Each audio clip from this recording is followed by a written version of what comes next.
SSR-nin ən dəhşətli bataqlıq canavarlarından biri. Niyə hələ də yaddaşlardan silinmir?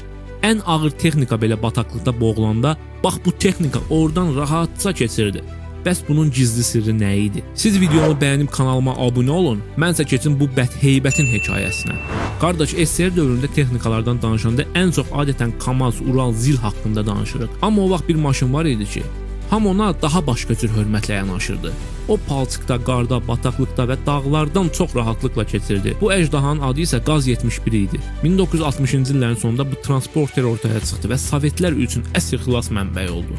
Adi yük maşınları dizə qədər palçıqda və qarda batıb qalanda Qaz 71 sanki heç nə olmamış kimi irəliyə doğru gedirdi. Bəs sir nədə idi? Birinci yerdə aşağı xüsusi təzyiq durur. Maşının çəkisi geniş tırtıllar vasitəsilə böyük bir səthə paylanır. Bu torpağa düşən təzyiqi minimuma endirirdi və maşının bataqlığa batmadan üstündən keçməsini təmin edirdi.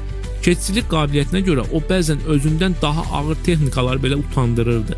Tırtıl sistemi təkərli maşınlardan fərqli olaraq yumşaq bataqlıq kimi yerlərdə ilişməni artırır, sürüşmənin qarşısını alırdı. Həm də Qaz 71 üzə bilir. Bataqlıq yerlərdə su səviyyəsi yüksək olduqda o tırtılların fırlanması ilə suda hərəkət edərək maneələri asanca dəf edirdi.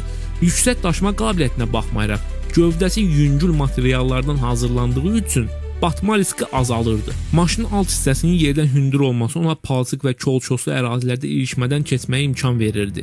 Bu xüsusiyyətlər Qaz 71-i geoloqlar, neftçilər və xilasedicilər üçün ideal nəqliyyat vasitəsinə çevirmişdi. Mühərrik növünə gəlsək, Qaz 71-də çox vaxt Qaz 53 və ya Qaz 66 modellərindən də istifadə olunan V8 tipli benzin mühərrik quraşdırılırdı. Məsələn, ZMZ 53. Bu mühərriklər yüksək yanacaq sərfi ilə xarakterizə olunur və benzinlə işləyir. 115 at gücündə çalışırdı. Maksimal sürəti cəmi 50 km/saat idi.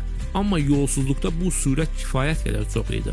Ən əsası o sadəcə yük daşımırdı. Qardaşım, təsəvvürlə qışda Sibirdə və şimalda dərin qar olan ərazilərdə ətrafda heç bir yol yoxdur və maşınlar dayanır. Amma Qaz 71 sakitcə öz yolu ilə irəliləyirdi. Əlbəttə, hər şey ideal deyildi. Bəzən benzin çox sərf edirdi, səsi də tank kimi gürultulu çıxırdı. Amma o dövrdə belə keçicilik xüsusiyyəti olan maşınlar tapmaq çox çətin idi. Sovetlər ona hər yerə gedən deyə ləqəb taxmışdılar. Bu gün də belə texnikaya baxanda adam düşünür, texnologiya nə qədər inkişaf etdi. Bəzi maşınların yeri hələ də doldurulmayıb. Sizcə tankdan da daha güclü keçicilik qabiliyyəti var desək şişirtmiş olarıq, yoxsa reallıqdır?